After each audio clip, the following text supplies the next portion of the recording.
Hi, everybody. Um, Welcome to First Friday for December of 2021, our last one of the year. We are so glad that you could join us today. Before we get started, just a few reminders. Do please remember to keep your microphone on mute throughout the program just to help avoid any interruptions. But feel free to keep your camera on if you would like to. We like to see your smiling face. And please submit any questions or comments that you have in the chat feature. And you can access the chat by clicking on the little conversation bubble icon. It's probably at the bottom of your screen. We'll save the questions till the end, but you can submit them at any time throughout the program. So I do hope you will. I also want to let you know about a few of the many things that we have going on here at KHS during this holiday season. If you haven't yet visited our newest exhibit, Illuminations, we hope that you'll come see us at the History Center very soon. Well, I didn't intend it, but because it's pretty great. Let's see. All right. And if you just so happen to come tomorrow, Saturday, December 4th, you can also join us for a very special event that we'll be having at the Old State Capitol here in Frankfort. KHS is going to be hosting authors Winfrey Black and Scott Gill, who have just recently published a new definitive biography of Gideon Schrock, who was the architect of the Old State Capitol, as well as numerous other Greek revival buildings throughout Kentucky. So that's going to be fun. And they're going to be giving a great presentation in the House of Representatives chamber. And if you like, you can also purchase a copy of their book and get it signed while you're there. So that is at 3 p.m. tomorrow at the Old State Capitol, and it is a free event. Tell all your friends. Finally, I do hope that you'll join us next month for the very first Friday of 2022. Our speaker is going to be Dr. Warren Miltier from Furman University. Excuse me, no, that's I'm mixing him up with another one. Dr. Warren Miltier, and he is presenting his new book, which is entitled Beyond Slavery's Shadow, Free People of Color in the South. Very excited to have him with us. And now I am also pleased to introduce our speaker for today, Dr. Brad Asher. Dr. Asher received his PhD in history from the University of Chicago, and currently he is an independent scholar in Louisville, Kentucky, and where he lives with his wife and their 2 children.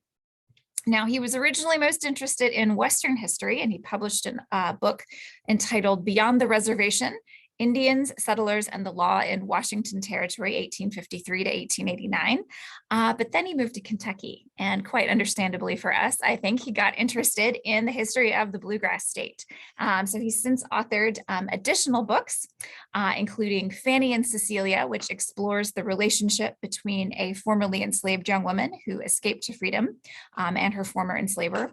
But most recently, of course, he published The Most Hated Man in Kentucky, which is a fantastic title, and the one we're going to hear about today. So, Dr. Asher, please take it away.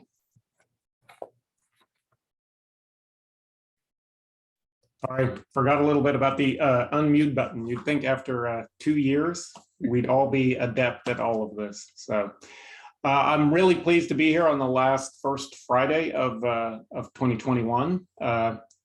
Wish it could be in person, but I'm grateful that we have these platforms that allow us to get together remotely and talk about history. So thanks for inviting me. I'm happy to be here. So thanks for praising the title. I wish I could take credit for it. That's the University Press of Kentucky's idea, but once they pitched it, I was all in. It's interesting that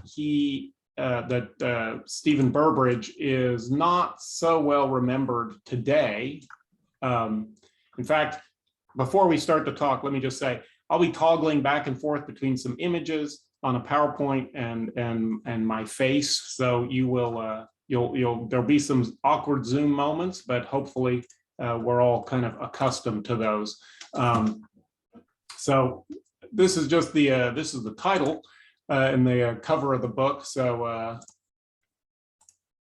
it's, as I was saying, it's interesting that Burbridge is not so well remembered these days. In fact, when the title came out, a lot of people guessed that it was a book about Christian Laettner, the Duke University basketball player. But if you had been alive, say, 130 years ago or towards the end of the 19th century, you would have definitely known the name of Stephen Burbridge.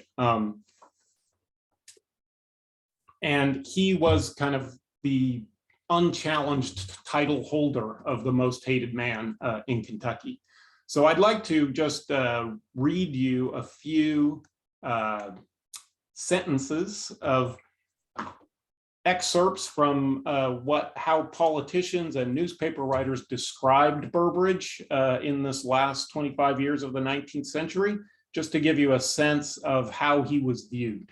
And if you like kind of 19th century editorial invective, Stephen Burbridge is a great Google search to reward that.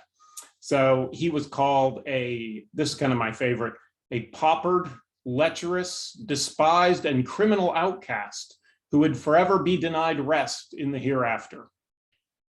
The governor called him an imbecile with a weak intellect and an overwhelming vanity. And the Courier Journal at various points called him a blood-stained tyrant, and then later a demon in human shape. So that's just a sampling of the many diatribes that were launched against Burbridge between the years 1864 and his death in 1894. So he had been commander of Kentucky from March 1864 to February of 1865. And during that time, he banned certain books and periodicals.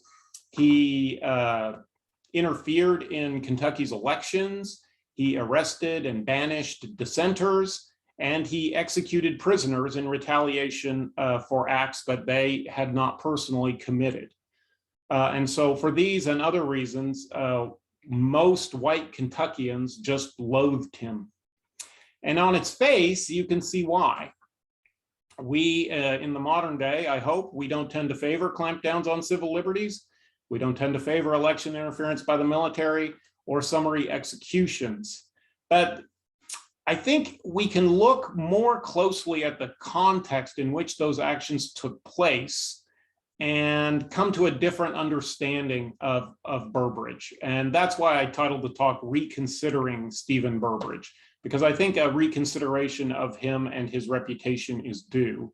And we can question, I think, also the motives of some of those who were so eager to blacken his reputation.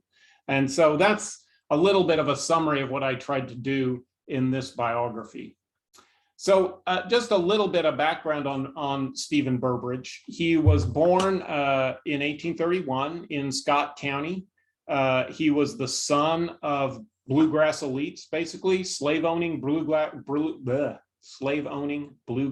elites. He was a slave owner himself. He moved to Logan County in the 1850s. When the war broke out, shortly after Lincoln made his first call for troops, he recruited the 26th Kentucky Infantry Regiment very early and patrolled the kind of ragged southern border of the Union lines there in South Central Kentucky. He was promoted to Brigadier General in 1862, and he moved pretty quickly up the ranks. He commanded a division in the Vicksburg campaign and played a pretty substantial role in a lot of the battles that occurred during the Vicksburg campaign, was present at the siege, as he said, he and his men were right up against the walls of Vicksburg prior in one of the frontal attacks that Grant authorized. So he seemed generally to have been a pretty competent military commander during these years. He had the respect of his men and the esteem of his superiors. And if it had stopped there, he would probably be remembered as, an unremarkable but competent Union general from Kentucky. But it didn't stop there. He was officially named commander of the military district of Kentucky on March 25th, 1864. And that's where we kind of pick up the bulk of his story. So that date, March 1864, is important if you want to put Burbridge's actions in context. March 1864, Kentucky was, I don't know, to use a technical term, Kentucky was a mess. It was formally a Union state, and it was far from the front lines of the war, but it had a sizable number of Confederate sympathizers among its white population. It was subject to an increasing number of attacks from guerrillas and Confederate cavalry raiders, and support for the Union cause was wavering among influential Unionist elites. And that was the kind of situation into which Burbridge stepped when he took command. So I'm going to devote kind of the first part of this talk to the conflict amongst Kentucky's Unionists. In our day, there's a tendency to associate the Union with abolition and anti-slavery, but many of Kentucky's Unionists were pro-Union and pro-slavery. In fact, they were pro-Union because they were pro-slavery. They had argued against secession in 1861 because they felt that the best way to preserve slavery in Kentucky was to stay in the Union. After all, the federal government, through law and policy, had protected slavery up till 1861, and they felt that to secede would be to lose that protection and probably to lose slavery. And they won that argument. Kentucky stayed in the Union, and most Unionist slaveholders believed that the federal government would not endanger their slave property. When the Emancipation Proclamation is issued in January of 1863, they start to question that expectation. But the proclamation itself did not really touch Kentucky directly. And the provision in the proclamation that allowed enslaved people to enlist in the Union Army and gain their freedom did not apply in Kentucky. By 1864, Kentucky was unique among Union states in that its Black population could not, it did not allow for the Black population to enlist in the military. As a result of that, several thousand Black Kentuckians left the state, enlisted in other states, and thereby gained their freedom as soldiers. But you couldn't do that if you stayed in Kentucky. So that all changed in February of 1864, just as Burbridge was assuming command. Congress amended the Enrollment Act and ended that exemption, that Black troops exemption that Kentucky had heretofore enjoyed. Soon after that, Kentucky failed to meet its draft quota for with white troops, and as a result, Burbridge issued General Order number 34 in April. And General Order number 34 instructed the provost marshals in each district of Kentucky to, quote, receive and regularly enlist as soldiers all able-bodied Negro slaves and free colored persons of lawful age who presented themselves for service. So if you look at the text of Order number 34, it's hemmed in by certain qualifications and some ambiguous language. But those restrictions and ambiguities were blown out of the water by the number of African Americans who showed up to volunteer. So it rapidly became the case that recruiters simply accepted anyone who showed up. And you can imagine what Kentucky's slaveholders thought of this development. In fact, there was a tremendous negative reaction among most of Kentucky's white Unionists, and a pronounced division developed between pro-slavery or conservative Unionists and what are called unconditional Unionists. Conservative Unionists wanted no alteration of the original bargain under which they had entered the war. They supported the Union, they supported the defeat of the Southern Rebellion, but they did not support emancipation or any interference with slave property. And so their motto or their rallying cry was the Union as it was and the Constitution as it is. So bring the Southern states back in, but don't change those constitutional provisions that had allowed slavery. Unconditional Unionists were willing to follow federal wartime policy wherever it might lead. If the defeat of the Confederacy required an assault on slavery, then that was okay. Let it happen. Preservation of the Union and restoration of the nation took precedence over a commitment to maintaining slavery for the unconditional Unionists. And that was Burbridge's side. Burbridge was an unconditional Unionist. He had not, it's important to note, he had not started the war committed to emancipation. In fact, early in the war, he was actually criticized by more abolitionist-minded soldiers from northern states who were stationed in Kentucky, because he would return escaped slaves who came into his lines back to their owners, which was consistent with federal policy at that time. But as commander of Kentucky, he was willing, as previous commanders had not been willing, to endanger slavery for the sake of the Union cause. And so when he was charged with implementing the enrollment and enlistment of Kentucky slaves, he issued order number 34. And he followed through on that enlistment by through a number of measures. I'm going to share another picture here.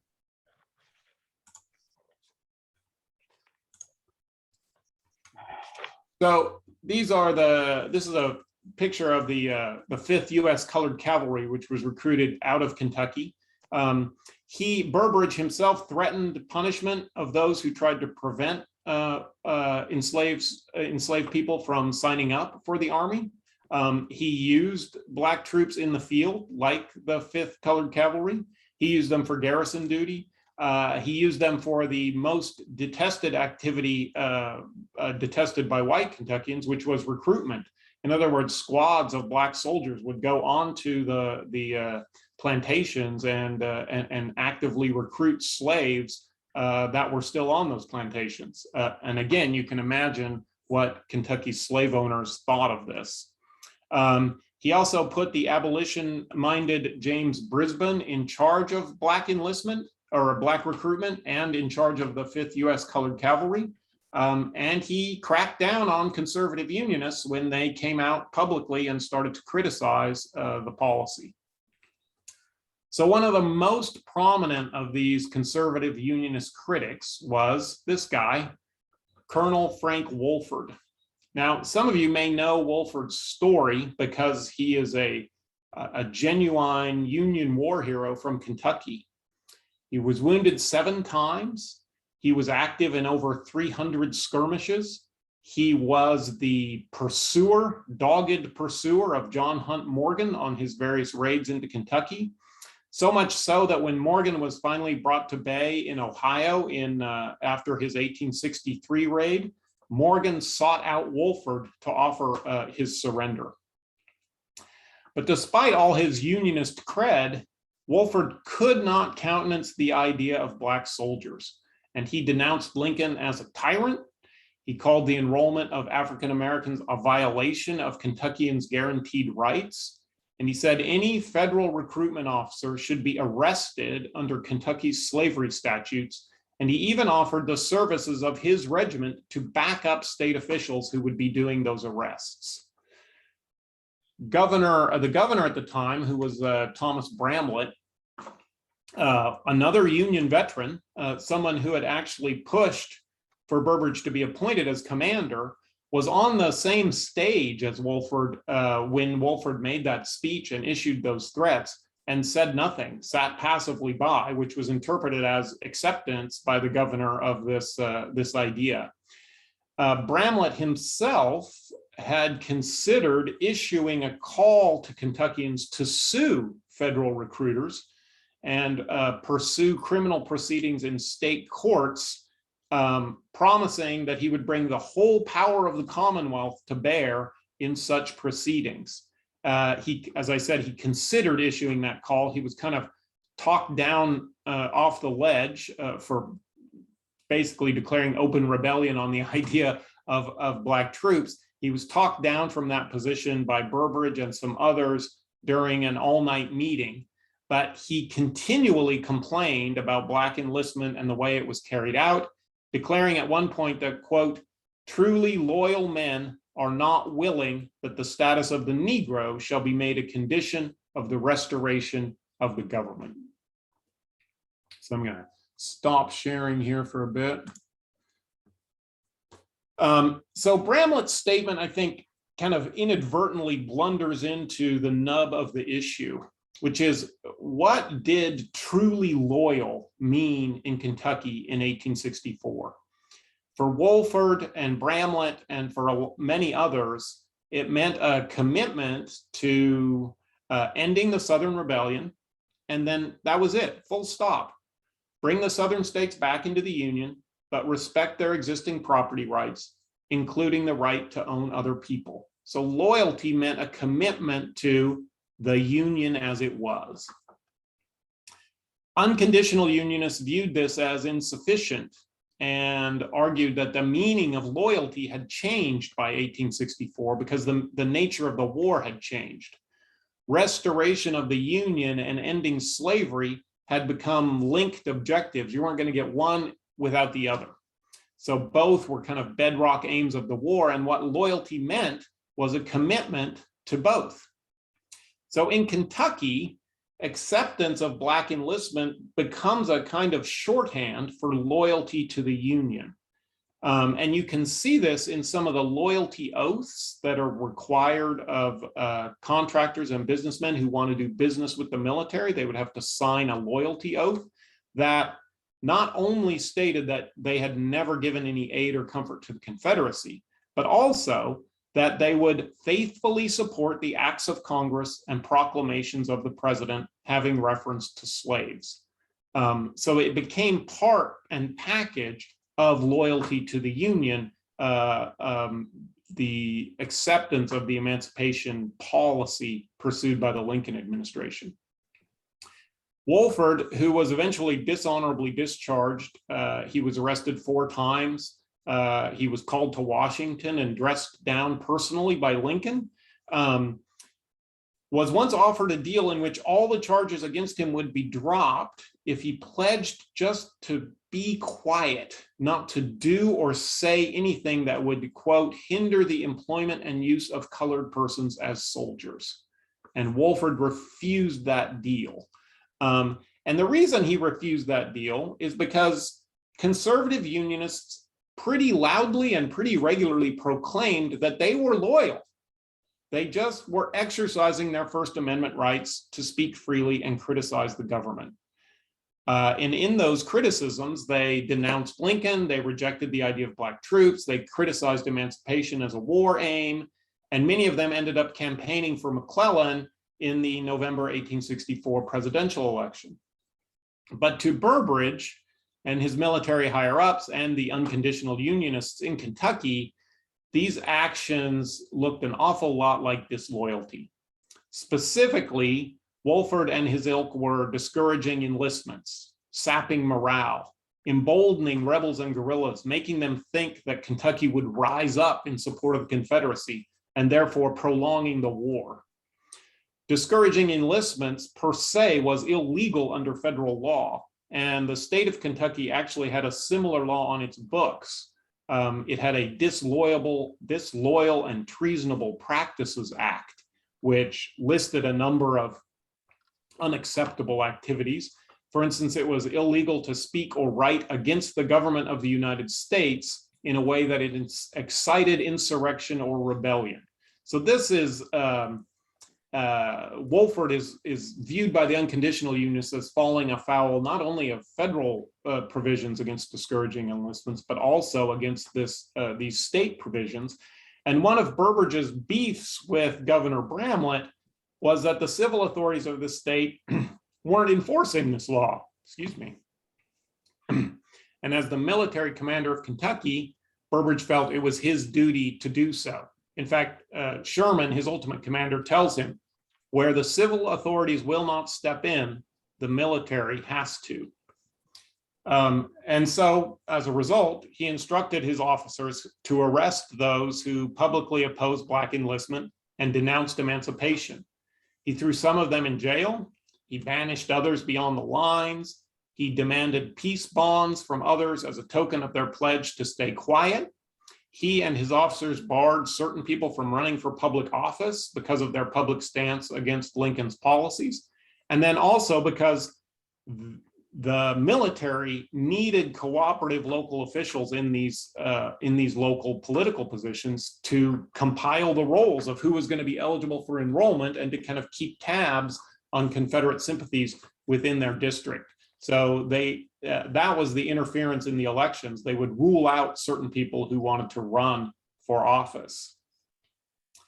Now, Burbridge's critics charged that many of these arrests, especially of the more prominent conservative Unionist figures, were mainly done for partisan purposes, mainly done to help Lincoln's bid for re-election by taking some people out of the campaign. And it's pretty clear if you, when reading the documents, that partisan motivations played a part in the timing of the arrests and in the eventual release of some of the detainees. But even Lincoln said, if people were arrested merely for opposing his re-election in Kentucky, he would have heard of a lot more arrests in Kentucky.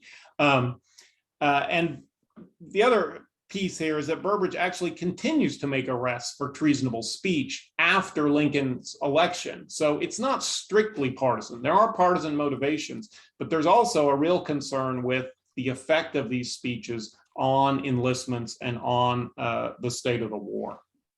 And it was those arrests after the election that finally kind of was the straw that broke the camel's back for Bramlett, because it's then that he really starts to petition Lincoln in earnest for the removal of Burbridge, and that will then pay off in February of 1865. So historians for a long time have criticized Burbridge for these actions and for his clampdown on political expression. And they have kind of lamented his lack of tact and his lack of forbearance. And they have suggested that these harsh policies were to blame for white Kentuckians' alienation from the Union cause. And they have argued that a smoother man at the top, administering the state with a gentler hand, would have had greater success, would have been able to kind of preserve, heal the rift amongst the Unionist ranks. But I think this is why examining the context of these policies is so important, because Unionist disenchantment with the war was not the result of Burbridge's policies. Rather, Burbridge's policies grew out of Unionist disenchantment with the war, specifically disenchantment with the turn of the war towards emancipation. So it's a little hard for me to see what policies Burbridge could have followed that would have brought conservative Unionists back into the fold, short of taking emancipation off the table, which was just not going to happen. So his position was, he's the commander of the state. He is ordered to control the expression of disloyal sentiments within his jurisdiction. He did his duty, and therefore has been well hated by white Kentuckians pretty much ever since. So that, I haven't yet talked about the executions, and the executions are the other piece of kind of Burbridge's reputation. And I argue in the book that the critics of the executions kind of need to be analytically separated from the critics of the civil liberties crackdown. The latter, the people who were upset about the arrests and the banishments and the restrictions on speech, those were largely fellow Unionists who complained about Burbridge's policies as they were happening during the war. So the people who were the targets of these arrests and their friends and their allies, they criticized Burbridge for his interference with free expression and state politics, but the executions, they largely gave him a pass on. There's not a lot of criticism during the war about that policy. And I think one of the reasons is you still have thousands of people dying on battlefields across the South. So the deaths of a few dozen guerrillas in Kentucky, it doesn't make that big of an impression. The critics of the executions are really returned Confederates and Confederate sympathizers who vilify Burbridge after the war. So they're not silent about the civil liberties issues, but it's really the executions that they begin to consistently trumpet in their effort to attack Burbridge. And this is when he earns the nickname Butcher Burbridge, and when the executions begin to be labeled military murders. And that reputation kind of holds for generations after the war. So to talk about the policy that goes into, or the thought, the logic that goes into this policy of summary execution of prisoners, we have to go back to the problem that Burbridge was facing in Kentucky. And it was one that had faced other Union commanders in other parts of the South and other parts of the border states, and commanders in other wars in that the United States has waged, which is, how do you fight an insurgency? What's the best counterinsurgency strategy? Guerrillas attacked Unionist civilians, they attacked federal troops, they attacked federal infrastructure, they joined in Confederate cavalry raids, and then afterwards, they often slip back into civilian ranks, aided by numerous sympathizers within the larger population.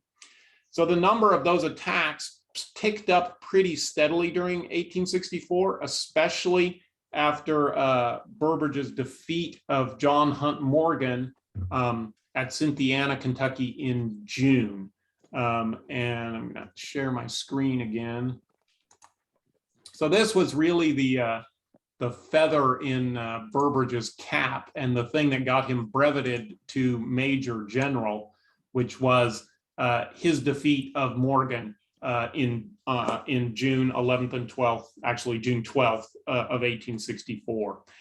And as Morgan's force kind of disintegrated, some of his men followed Morgan back to Virginia, but a significant proportion stayed in Kentucky and began to create havoc on what they called detached duty, just kind of waging war on their own with the men that had followed them, and others that they could round up and make connections with in the community. So Burbridge did not have the number of troops to garrison and protect every vulnerable site in the state, and he did not trust. In fact, there was deep distrust between federal officials and state officials over the loyalty of the state militia. So he felt like he couldn't rely on the state militia as a backstop because he wasn't sure which way they would aim their guns in a conflict between guerrillas and federal troops. So what he did in the early months was he'd get a report of a guerrilla attack or a guerrilla activity. He would dispatch a squad of troops from a post. They would chase the guerrillas. Sometimes they would apprehend them. Sometimes there would be a skirmish. Most of the time, the guerrillas kind of melted away into the bush, or and couldn't be caught. Sometimes, if it was a bigger raid, he would amass troops from several places, kind of concentrate his forces, and try to take on the guerrillas in a pitched battle. That rarely happened. Again, they would disperse. Very difficult to catch. All the initiative and the upper hand seemed to be with the guerrillas, and he wasn't making much progress. So in July, he settles on this new strategy to deter guerrilla attacks, and this is called Order Number 59. And this is the text of it. The part that really is the most kind of ghastly is that last sentence. Whenever an unarmed Union citizen is murdered, 4 guerrillas will be selected from the prisoners in the hands of the military authorities and publicly shot to death in the most convenient place near the scene of the outrage. So this is a harsh measure. The public is actually brought out to witness the executions.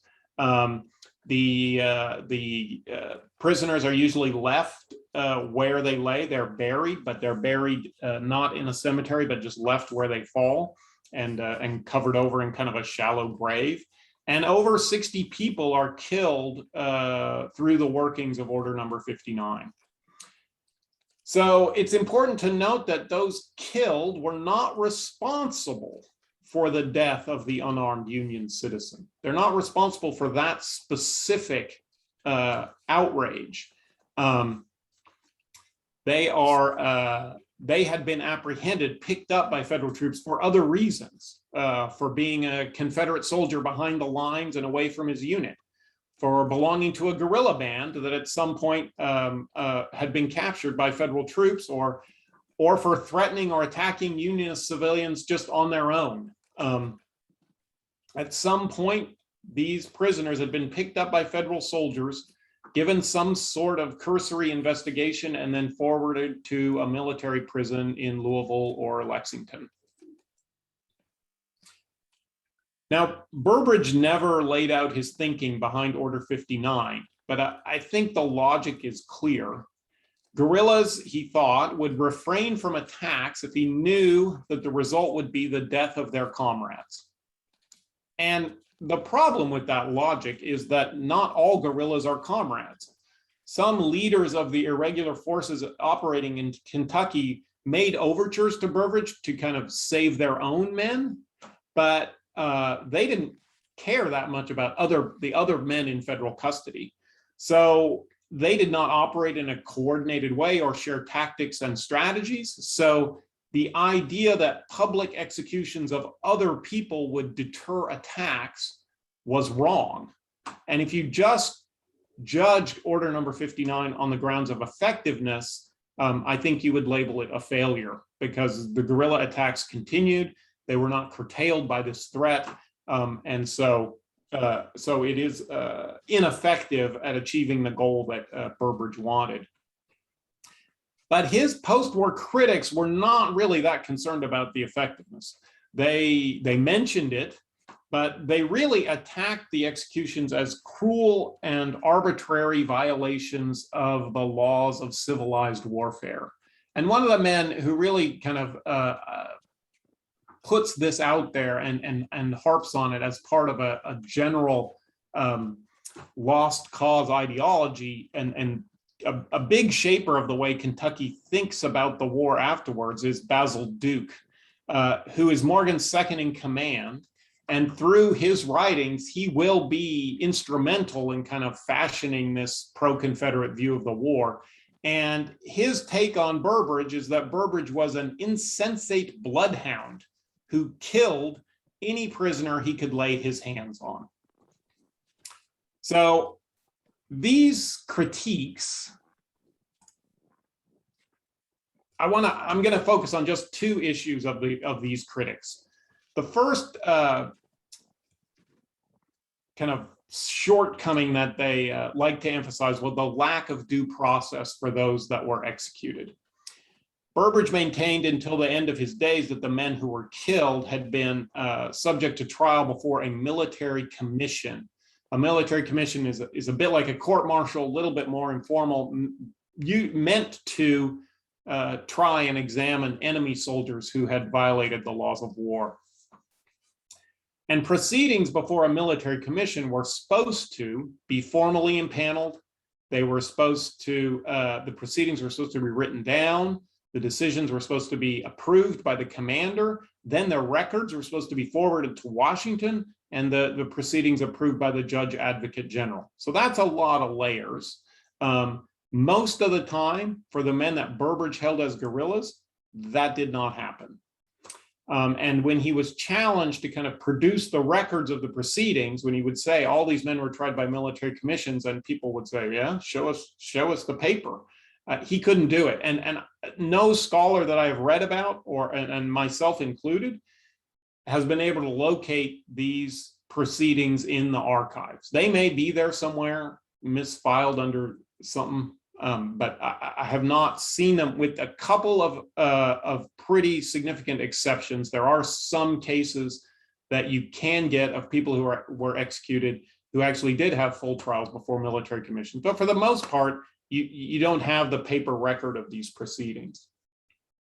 What you do have are clues of more casual proceedings, kind of convened on the spot by a local commander, or of a kind of limited investigation conducted by soldiers when they apprehend the prisoner. We also have newspaper accounts of prisoners being transferred from one prison to another, ostensibly for the purposes of trial before a military commission. So some kind of proceeding was happening, but without the records of those commissions, we don't know what kind of proceeding it was or what the evidence was that kept these guys in prison and thus subject to execution. So the due process they have a point. But again, I think you have to look at the context of that criticism.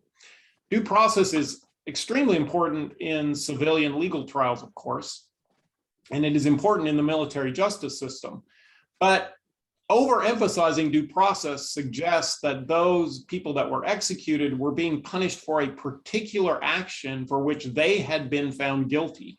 And that's not really what Order 59 is about. Those executions were meant to deter future actions by other guerrillas by retaliating for past actions against prisoners that were already in federal hands. So Order number 59 never claimed that the men who died were shot because they were being held accountable for their own actions. In fact, if you look at the text of that measure, he refers to it as the stern retaliatory measures. He always views it as a response to what has gone on.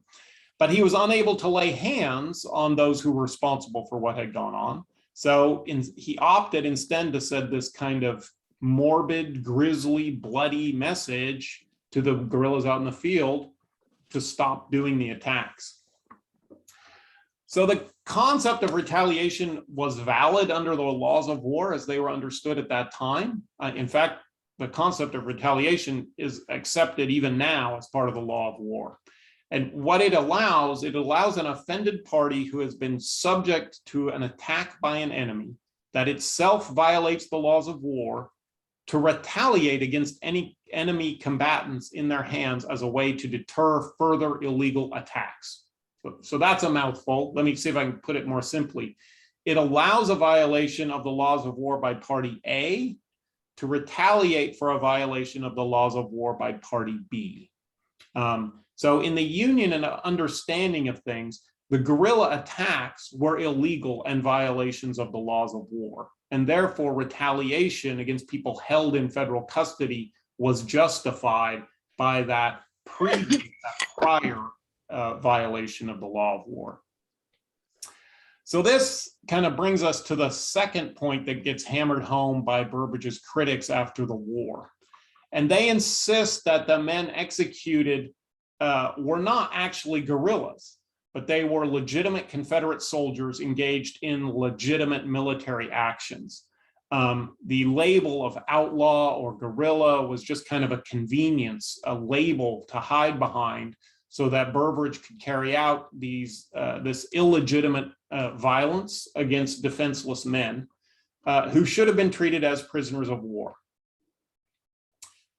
So this is a problem, again, that doesn't just afflict Burbridge. It afflicts Union commanders in various parts of the South and in the border regions who are bedeviled by Confederate guerrillas. And like Burbridge, these Union commanders will use collective community punishments when guerrillas cannot be apprehended. The most notoriously in Missouri, they clear out an entire section of the state, just evacuate it, because they cannot control guerrilla activity in that area. And they resort to summary executions. In the book, I quote General Robert Milroy, active in West Virginia. His troops were attacked by a guerrilla band, and he apprehended some people and hung them outside the town and just left them up there as a way of kind of proclaiming to the town, don't shelter these people. So summary executions of guerrillas is not kind of outside the toolkit of Union commanders. In response to his time in Missouri fighting guerrillas, a Union General, Henry Halleck, who will become Lincoln's kind of commander-in-chief or general-in-chief, he asks a legal scholar named Francis Lieber, who works at Columbia University, to look at the status of guerrillas and guerrilla warfare under international law. And what Lieber ends up producing is a reformulation of the laws of war at that time. This is known as the Lieber Code, in fact, and it becomes the basis for Union understanding of law and Union actions in the war, and for Burbridge's actions in Kentucky. The Lieber Code lays out a fairly detailed set of requirements for combatants to be considered legitimate soldiers and thus to be considered as prisoners of war. They had to be uniformed. They had to be under a chain of command. They had to have orders specifying some military objective, and they have to have the manpower necessary to accomplish that objective. And it categorized those who didn't meet those requirements under different names and titles: armed prowler, squads of men without commission, war rebels. And it clarified that men like this were liable to trial by a military commission, liable to imprisonment, and liable for execution. This did not sit well with some of the Confederate leaders of irregular forces and guerrilla forces. Adam Johnson was a pretty well-known guerrilla band leader in Western Kentucky, and he complained that the Lincolnites were branding everyone as guerrillas, and he insisted that he and his men were regular soldiers in the Confederate Army. But he went to Louisville at one point, or just outside Louisville, to parley with Burbridge's commander in Louisville over kind of order number 59 and the understanding of it. And that commander rebuffed him and said, "I won't talk to you because you head a small force composed of irresponsible men far distant from Confederate lines. In other words, you are not a legitimate soldier, and I will not talk with you in an official way about your men becoming prisoners of war. You are subject to the harshest proceedings against illegitimate combatants." So it's true also, though, that among the list of those executed under Order 59, you can find several who were enlistees, who were members of various Confederate military units. And for Burbridge's detractors, this pretty much indicted the whole enterprise, and they insisted that everyone was a legitimate combatant and they should have all been treated as prisoners of war. It didn't matter that they had been picked up behind the lines. It didn't matter that they had not been with their unit when they were apprehended. It didn't matter that they were not wearing a Confederate uniform when they were taken. In the eyes of Burbridge's critics, anyone who had enlisted in the Confederate Army at any point and at any place was deemed to be a legitimate Confederate soldier. And so therefore, all these people in these military prisons were more or less legitimate Confederate soldiers and should not be subject to the rules of the Lieber Code. Needless to say, this is not how Burbridge or Burbridge's superior officers saw things. In the Union's understanding, the attacks carried out by small groups of armed men, not under the Confederate chain of command, were violations of the laws of war. And the participants in those attacks, even if they were enlisted soldiers, even if they were supposedly still part of the Confederate Army, were subject to apprehension and retaliation, including execution. As an officer in the Union Army and the commander of the district, Burbridge had a duty to enforce the law as it was understood by the Union. It would be unusual for a Union commander to accept the Confederate definition of who was a legitimate commander, a legitimate combatant. So Burbridge was charged with controlling the attacks of guerrillas and irregular forces in Kentucky, and he undertook these measures that were undeniably harsh, but they were within the bounds of the law. and they were within the bounds of military precedent as these were understood by Union officers. So the title of this talk, I said at the top, called for a reconsideration of Burbridge. And in much greater detail in the book, I try to prompt this reconsideration by, like I say, looking more closely at the context of the clampdown on civil liberties and the context, legal and otherwise, of the executions. But I think it's also pertinent to kind of reconsider those who cultivated the hatred of Burbridge and who attached these epithets of tyrant and butcher to him. And this is, as I've already hinted, is part of the lost cause view that Kentuckians come to embrace after the war. And historians have studied this for quite a while. For those of you who aren't familiar with the lost cause view of the war, it tends to extol the gallantry of the Southern soldier. It criticizes the brutality of the Northern armies, celebrates the patriotic motivations of the Southern struggle for independence, and then it laments the kind of misguided objective of freeing the enslaved people of the South. Merton Coulter probably said it best back in 1926 when he wrote that Kentucky waited until the war was over to secede from the Union. In other words, signaling this kind of warm embrace and of a lost cause view of the war and a kind of forgetting of the Unionist side of Kentucky. So this is what is called historical memory or public memory. And historians who study the way that our memories of major events are constructed, they often focus on the work that is required to make that happen, kind of cultural effort. In other words, it's not natural. It doesn't just happen. People work at it to create this particular memory. And when an event is remembered, especially a major event like a civil conflict is remembered in a particular way, it generally means that other means of remembering that event are pushed to the margins of the dominant culture. So the point here is that I would argue that a significant part of the effort to enshrine a lost cause inflected view of the war in Kentucky involved blackening the name and reputation of Burbridge. Hatred of Burbridge, in other words, was part of this pro-Confederate cultural memory project.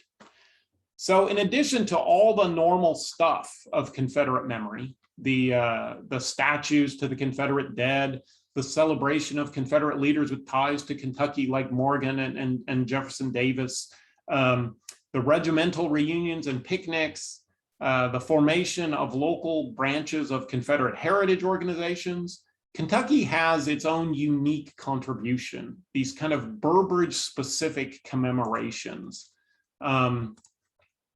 Some of these were reinterments of some of the victims of the executions with various processions and speeches. There was a big one in Louisville in the 1890s. Let me move to that next slide because that's really the point. There was another one in Frankfurt where the governor declared a day of mourning, and everything was closed down, and the bodies were carried in a hearse with flowers on top of it, and all the citizens lined up on the streets and then processed to the cemetery where these guys were buried. And then you have these examples of the martyrs' monuments that are erected in various locations to commemorate those who had been executed under order number 59. So these are just a few of them. There are other signs and placards in various places around the state that commemorate that remember the executions. They almost all label the victims as CSA, legitimate Confederate soldiers. They use the term martyrdom, as you can see on that one in Jeffersontown, and they always mention Burbridge's name. All of this was meant to, and this is a quote from the United Daughters of the Confederacy, all of this was meant to keep fresh the memory of Burbridge's infamy in the minds of white Kentuckians. By keeping fresh the memory, It reminded them of the oppressions they had suffered at the hands of the Union Army. It linked those oppressions after the war. It links those oppressions to the much vaster suffering that the South had gone through. And it energizes a political criticism of post-war Reconstruction and the post-war Republican Party. And as those policies were introduced, not only in the South, but in Kentucky as well. So let me just give one example of this kind of Burbridge hating that occurs after the war. That I find this example particularly interesting. So in 1866, there was an election for clerk of the Court of Appeals, which is a pretty minor office. And it pitted this guy, Edward Hobson, who was a former Union general and who had served under Burbridge and who was backed by the Republicans and the conservative Unionists, against Alvin Duval, who I'm sorry, I couldn't find an image of Alvin. He's a Democrat. He had fled the state earlier in the war because he was threatened with arrest by Burbridge for disloyal sentiments. But if you read the newspaper coverage of that contest, you might not know who Duval's opponent was, because in story after story, what mattered was what Burbridge had done to Duval and to Kentucky. Thank God we have no Burbridge now to dictate to and rule over us, read the Courier's endorsement when they endorsed Duval. It was all about Burbridge. This was redemption for Duval. Hobson did not figure in much of this coverage. Another person wrote, "The election will turn upon the relative merits of Burbridge and Duval." And he warned people that in the great case of Burbridge versus Duval, it would not be good. It would look very badly to see your name on the Burbridge side of the case. So poor Hobson was just landslided by this kind of onslaught of anti-Burbridge rhetoric, and he lost convincingly. And it didn't end there. His Burbridge was also tied to the kind of post-war policies of the Republican Party and the distaste that those generated for a lot of Kentucky Democrats. So after summarizing the crackdown on civil liberties and the executions under Burbridge in an article about this Hobson-Duval fight, a Lexington newspaper concluded that supporters of Hobson include every Burbridge man, every Freedmen's Bureau man, every Civil Rights Bill man, every man who is for the pending Negro Equality Amendment, which is the 14th Amendment. And he argued that Burbridge would be in jail if not for the Satanic Party in Congress. Again, this is in an article about an election between Hobson and Duval. And they use it as an excuse because Hobson served under Burbridge to link him to Burbridge and then to link Burbridge further to the actions of the Republican Party that they don't like. So this kind of continual recycling of grievance against Burbridge's policies and the smearing of his reputation and that of anyone closely associated with him, and then the linking of these policies to the Republican Party and post-war Reconstruction policies, those all helped push white Kentuckian sympathies in a pro-Confederate direction. And it worked. The Democratic Party, probably most of you know, the Democratic Party led by ex-Confederates came to control state government for the next several decades.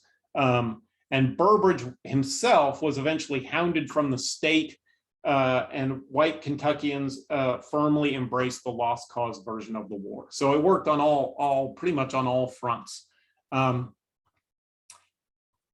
Nowadays, however, I think you can find that Kentucky is moving on from the lost cause. Some Confederate monuments have come down. Current day historians have been thoroughly challenging the kind of rosy view of the Confederacy that's contained in some earlier works of Kentucky history.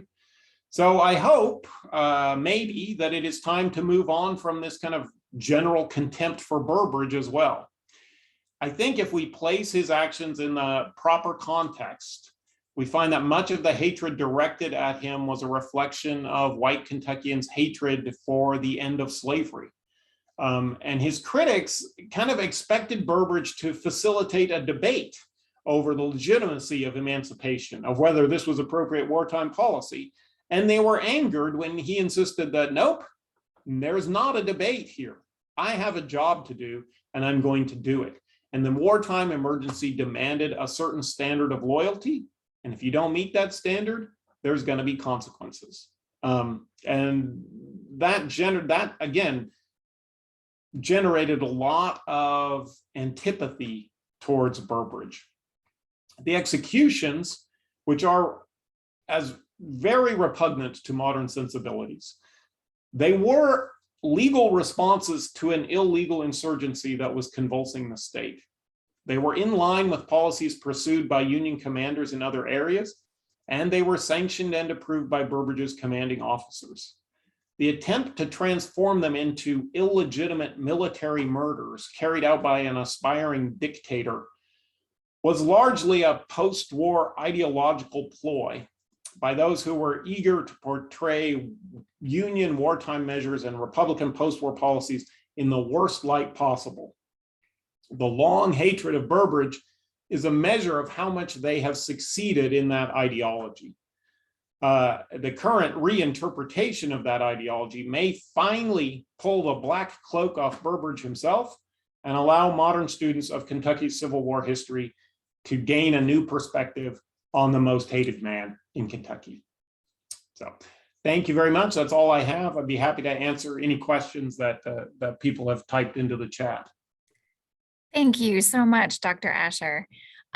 We do have a couple of questions already, and please feel free to keep typing questions into the chat if there's some more. Our first question is from Allie. Allie's a staff member here at the Historical Society, and she actually manages our historical marker program. Oh. And so she actually, she said she's working on text for a marker that may have a connection to Burbridge. And she is wondering if there's any place to find a list of those who were enslaved by General Burbridge. You know, there is he is listed as a slave owner in the slave census of 1860 with 7 slaves, and I believe those include the names. But then you get into the problems of that all African-American descendants of slaves face when tracing their ancestors, is that it's only the first name, and it's very difficult to figure out what last name some of those folks would have adopted and where they ended up after the war. So you can find the names, but it is a very research intensive task to go beyond that and uncover the rest of the history. Thank you. Our next question is from Deborah. Deborah is also a staff member at KHS. She works as part of the Civil War Governors Project. Oh, okay. And Deborah says, this is fascinating. Thank you for such a clear presentation. Was there any pushback about General Order 59 by anyone over Burbridge in the Union Army before it was passed by Lincoln? Or any criticism of the order by the Union side early on? Not that I found. I mean, I think there is some criticism from among the ranks of the soldiers, particularly the squads that are sent out to do the executions. It's not pleasant duty.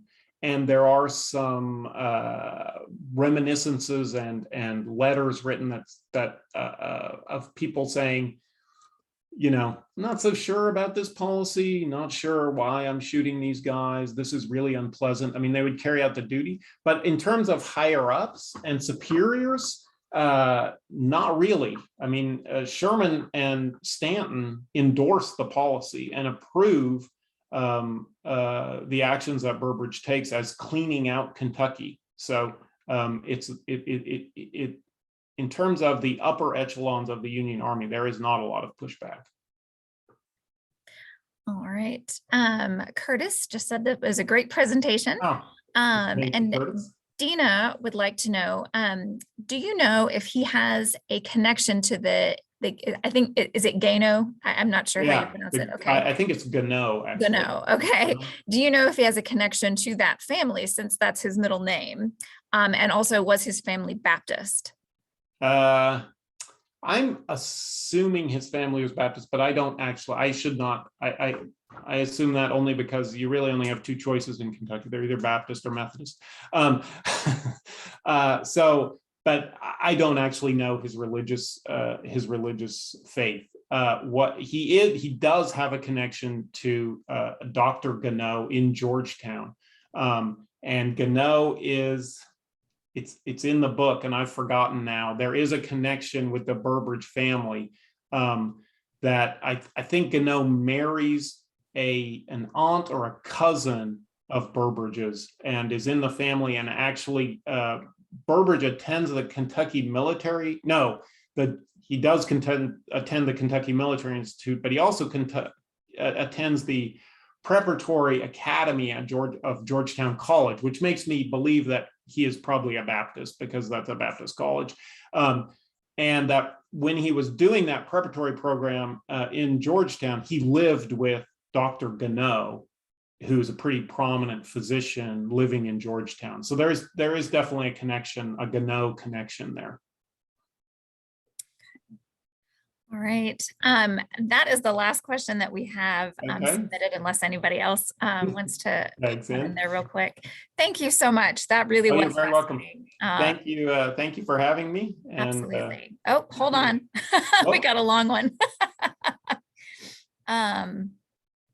Lance says, one missed opportunity for the Union was the fact that Kentucky had many people who were both Unionist and anti-slavery, but not abolitionist.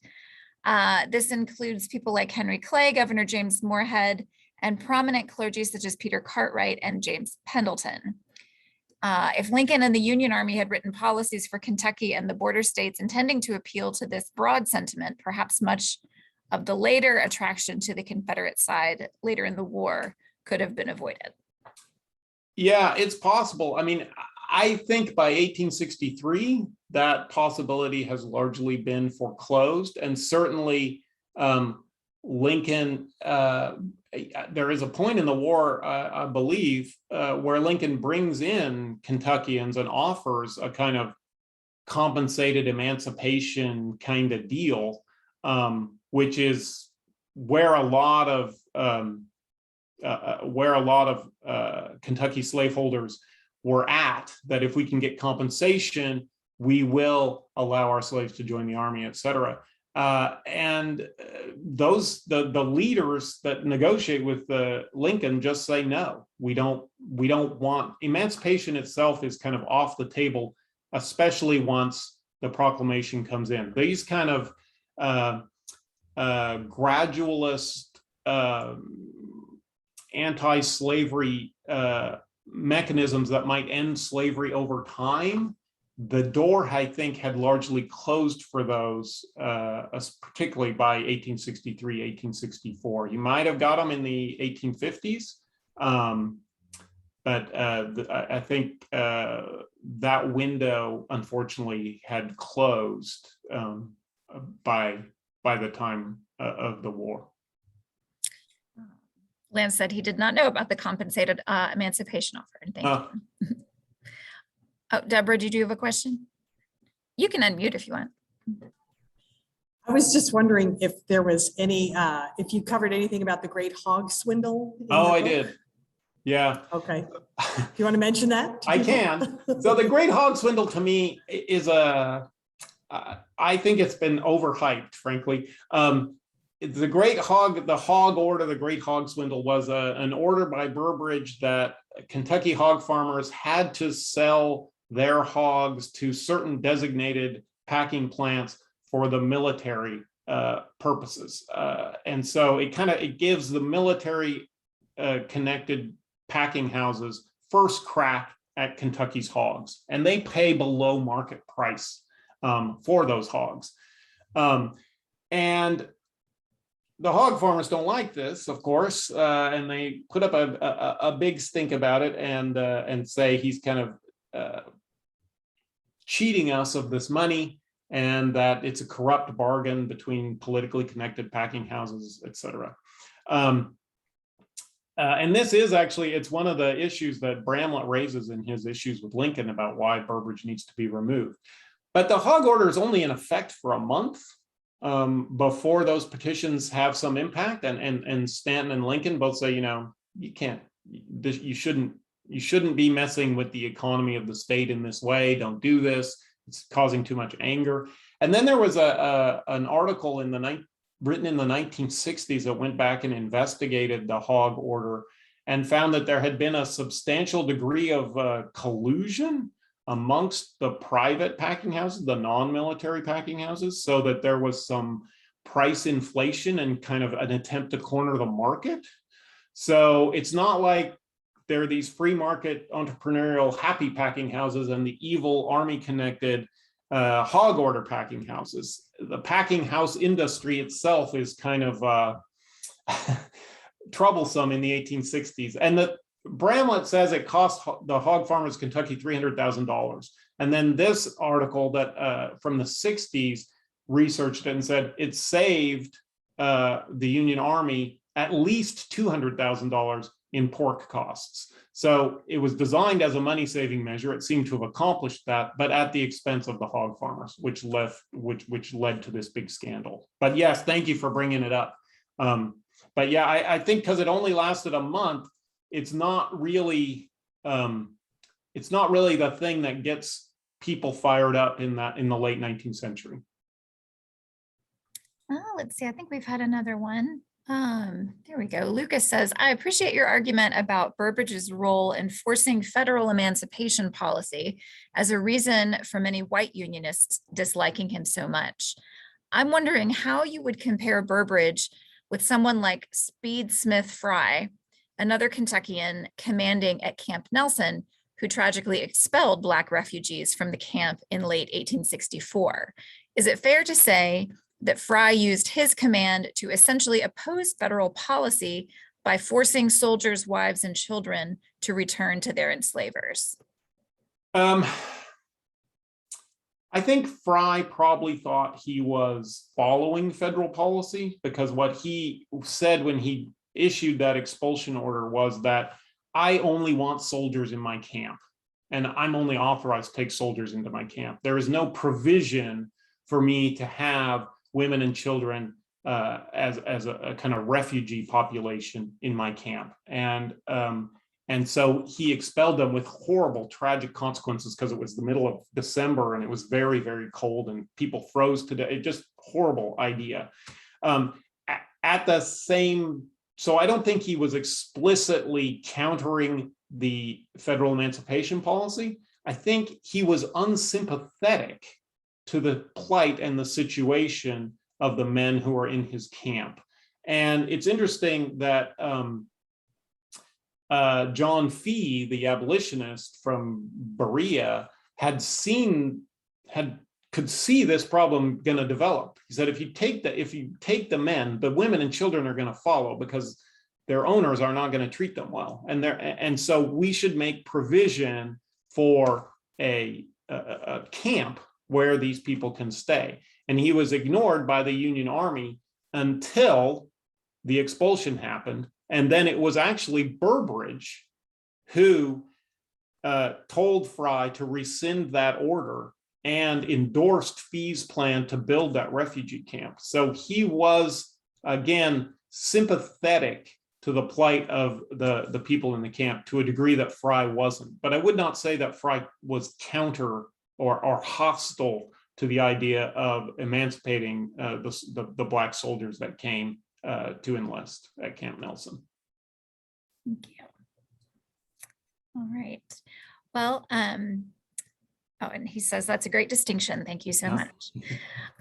We are over our time a little bit. Okay. So if there aren't any more questions, we will go ahead and end the program. Thank you so much. That really was fascinating. Well, thank you. I really I enjoyed it. He's an interesting guy, and I appreciate you inviting me. Oh, Actually, I'm especially honored to be the last guy of 2021. That's great. rounding out the year on an excellent note. So, well, thank you again, and keep us posted on any future publications that you're working on. We would love to have you back again. All right. Well, I sure will. Thank you again. And thanks to everybody who attended. I really appreciate it. Everybody have a great afternoon. Bye-bye.